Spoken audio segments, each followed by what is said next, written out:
नमस्कार दोस्तों, मैं हूं डॉक्टर BM बघेल। सबसे पहले मेरे चैनल को लाइक, सब्सक्राइब और शेयर कर दीजिए। दोस्तों, एक ऐसा स्टॉक बता रहा हूं जो आपको माला माल कर सकता है। छोटी सी मध्यम दर्जे की कंपनी है, लेकिन रिटर्न देने के मामले में ज़बरदस्त स्टॉक है ये, और हमेशा मेरे रडार पर रहता है। मैं हूं डॉक्टर BM बघेल। सबसे पहले मेरे चैनल को लाइक, सब्सक्राइब और शेयर कर दीजिए। बघेल स्टॉक मार्केट क्लासेस की नई श्रृंखला में आपका हार्दिक स्वागत है। दोस्तों, पिछले 3-4 महीने की गिरावट में सारे स्टॉक टूटे हैं, और इस गिरावट से कोई बच भी नहीं सकता था, क्योंकि निफ्टी 10-11% टूट चुका है लगभग। स्मॉल कैप भी 9-10% टूट चुके हैं, तो इससे बचना तो मुश्किल था, लेकिन ये स्टॉक काफ़ी हद तक बचा रहा है। भी 851 रुपये में ट्रेड कर रहा है। जब Q2 2000 रिजल्ट आया था, रिजल्ट आने के तुरंत बाद ये स्टॉक 20% सब सर्किट में मुश्किल से 3-4 मिनट में पहुंच गया था। लेकिन आज रिजल्ट आया तो इसमें सर्किट नहीं लगा, क्योंकि आज स्टॉक मार्केट की स्थिति खराब। तो इसका मतलब ये है कि जब भी स्टॉक मार्केट पॉजिटिव होगा आने वाले सप्ताह में, ये स्टॉक 15 से 20% की दौड़ लगाएगा। यदि आपको सोमवार को मौका मिले तो इसको शिफ्ट मोड में इसको इकट्ठा करते पूरे सप्ताह में एक दिन ऐसा आएगा कि ये 10-15% की दौड़ लगाएगा।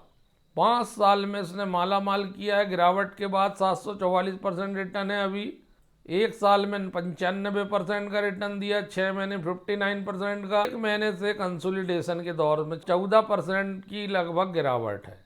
ये गिरावट एक ही उछाल में कवर हो जाएगी।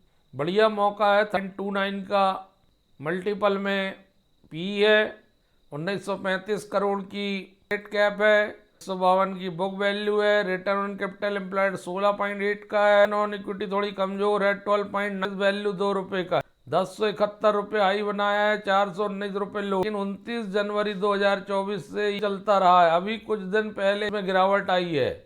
ये मान लीजिए 24 दिसंबर से ये गिरना शुरू हुआ है। इसके पहले इस स्टॉक में ज़्यादा गिरावट नहीं आई। नाम है विम्टा लैब। विम्टा लैब बड़ा फेमस स्टॉक है, भागता रहता है। 36.76% प्रमोटर हैं, 3.8 बाई आई हैं, आई है 1.15, 58.28% हिस्सा पब्लिक को। इनने एक्चुअली होल्डिंग घटाई है, 36.76 की है दिसंबर क्वार्टर में, लेकिन म्यूचुअल फंड ने होल्डिंग बढ़ाई है, FII ने होल्डिंग बढ़ाई है। ऐसे ही मौका मिलेगा ये भागेगा। डेप्ट फ्री कंपनी है। टोटल साल से 14% की सेल्स ग्रोथ आ रही है, 3 साल से 22% की प्रॉफिट ग्रोथ आ रही है, एक वर्ष में 104% रिटर्न दिया है। नॉन इक्विटी लास्ट ईयर में 13 की आई है, हालांकि पहले 17-14 तक पहुंच चुकी 3 साल में। केवल आपको गिरावट में जोड़ना भर है, आप बढ़िया स्टॉक नहीं मिलेगा। इसमें रिजल्ट आया है, 91 करोड़ की इनकम आई है, 34 करोड़ का EBITDA आया है, जो जिसका मार्जिन 37.6% बढ़ा है। EPS 7 रुपये 9 पैसे का आया है। 65 करोड़ क्या कैपेक्स करने जा रही कंपनी, पूंजीगत लागत लगाएगी अपनी कंपनी को आगे बढ़ाने के लिए।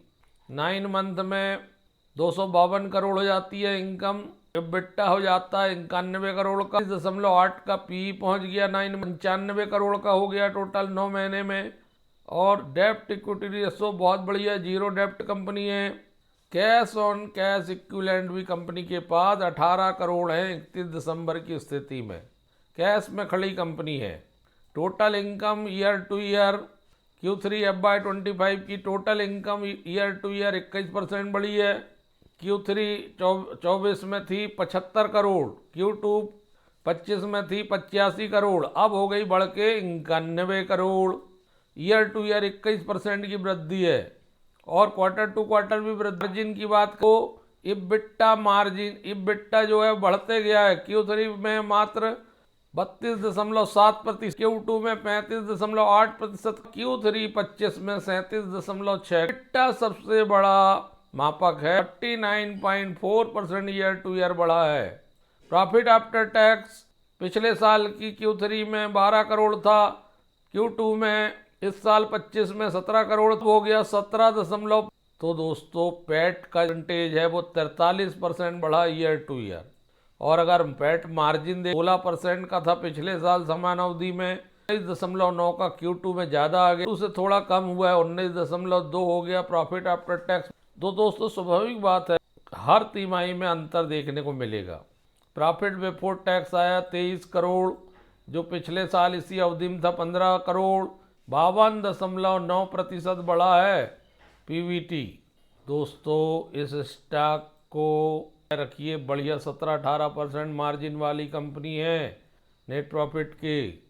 दूसरा स्टॉक है लॉरस लैब, आज ही इसका रिजल्ट आया है। ये स्टॉक भी बहुत चर्चित रहता है। लॉरस लैब बहुत सारी ब्रोकरेज संस्थाएं, बड़े बड़े ब्रोकरेज लॉरस लैब को रिकमेंड करते रहते, लेकिन मैंने अभी तक इसको एनालाइज नहीं किया था, आज कर रहा हूँ क्योंकि अब इसका प्रॉफिट ग्रोथ मुझे अच्छी लग रही है।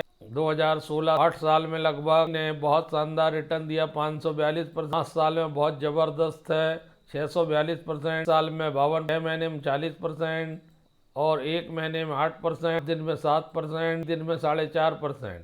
अगर आप देखेंगे तो इसका हाई इसने 707 रुपये लगाया था 2021 की बात, वहाँ से फिर इसमें गिरावट आ गई थी, बीच में रहा, उठते रहा, गिरते रहा, 22 में इसने हाई बनाया। अप्रैल 2023 को ये 304 रुपये में ट्रेड कर रहा था। 23 से लेके 24 तक ही, 6 अप्रैल 2023 से 24 जनवरी 2025 तक, लगभग 10 महीने में ये गिरा नहीं है बिल्कुल भी। सबसे बड़ी बात कि सारे स्टॉक गिर रहे हैं लेकिन लॉरस लैब नहीं गिर रहा है, वो और बढ़ रहा है। ये multinational pharmaceutical and biotechnology company है जिसका हेडक्वार्टर हैदराबाद में है। ये फार्मास्यूटिकल इंग्रेडिएंट्स बनाती है, generic formulation, custom synthesis, biotechnology, veterinary APIs और एग्रोकेमिकल्स। 2005 में बनी थी। दोस्तों ये स्टॉक पोर्टफोलियो में रखना चाहिए मेरे हिसाब से, क्योंकि इतनी गिरावट में मजबूत बना। पी बहुत ज़्यादा हो गया 251 का, मार्केट का कैप 32,504 करोड़, 3 करेंट प्राइस है, 6 लगभग उसी के आसपास, 24 हाई है, 368 लो है, 76 की बुक वैल्यू है, 3 on equity, return on capital employed दोनों बहुत कमज़ोर हैं, फेस वैल्यू 2 रुपये का है। इस दृष्टि से देखा जाए अगर रिटर्न ऑन इक्विटी मापक को लगाया जाए तो उस हिसाब से बहुत कमज़ोर आ रहा है, लेकिन फिर भी स्टॉक और गिरा नहीं है 1 साल से, अप्रैल के बाद। हेल्दी डिविडेंड देती है।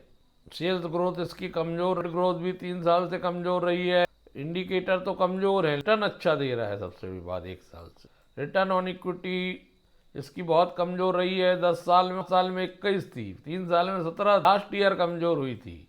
अर्थात लास्ट ईयर में कंपनी ने कोई इन्वेस्टमेंट नहीं किया आगे बढ़ाने के लिए, कंपनी को री इन्वेस्टमेंट कम हुआ।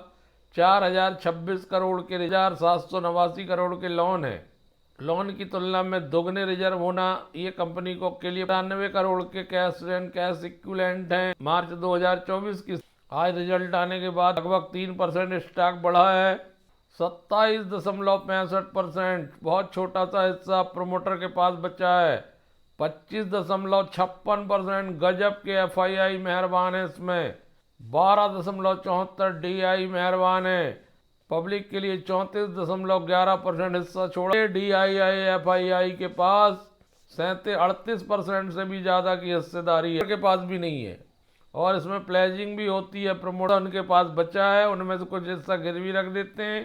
प्रमोटर ने होल्डिंग जरूर बढ़ाई है, 27.18 से 27.60 कर लिया। नंबर क्वार्टर की होल्डिंग बढ़ाना अपने आप में मायने रखता है।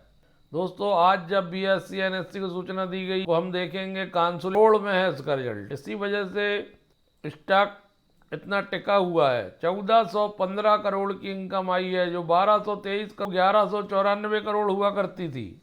इनकम में अच्छी वृद्धि देखने को मिल रही है, इनकम में 18-18.5% की वृद्धि है दोस्तों ईयर टू ईयर, जबकि क्वार्टर टू क्वार्टर 15.69% की वृद्धि है। ये मायने रखता है, इतने बड़े स्टॉक में 15% 18% की वृद्धि मायने रखती है। बहुत बढ़िया इनकम में बढ़ोतरी देखने को मिल रही है। प्रॉफिट बिफोर टैक्स 130 करोड़ का आया, क्वार्टर में 22 करोड़ 81 लाख का, अगले साल 34 करोड़ 62 लाख का चूल परिवर्तन है डेटा में। 470% की वृद्धि quarter to quarter profit before tax में। 275% की वृद्धि क्वार्टर टू क्वार्टर। दोस्तों पीबीटी में गजब का रिजल्ट आया है। इस स्टॉक 10 लीजिए, लेकिन लीजिए क्योंकि इतना बढ़िया स्टॉक, इतना बढ़िया रिजल्ट है कि ये रिफ्लेक्शन बड़े उसमें आएगा जिस दिन मार्केट प्लस रहेगा।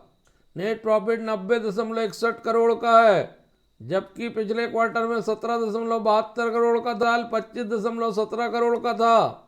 411% की वृद्धि है नेट प्रॉफिट में क्वार्टर टू क्वार्टर। 298% की वृद्धि है ईयर टू ईयर प्रॉफिट में। गजब का net profit quarter to quarter, year to year. इसको वाइट मत करिएगा। 362% की वृद्धि ईपीएस में क्वार्टर टू क्वार्टर। 298% की वृद्धि ईयर टू ईयर दोस्तों ईपीएस में। बेहतरीन प्रदर्शन करेगा 3 महीने।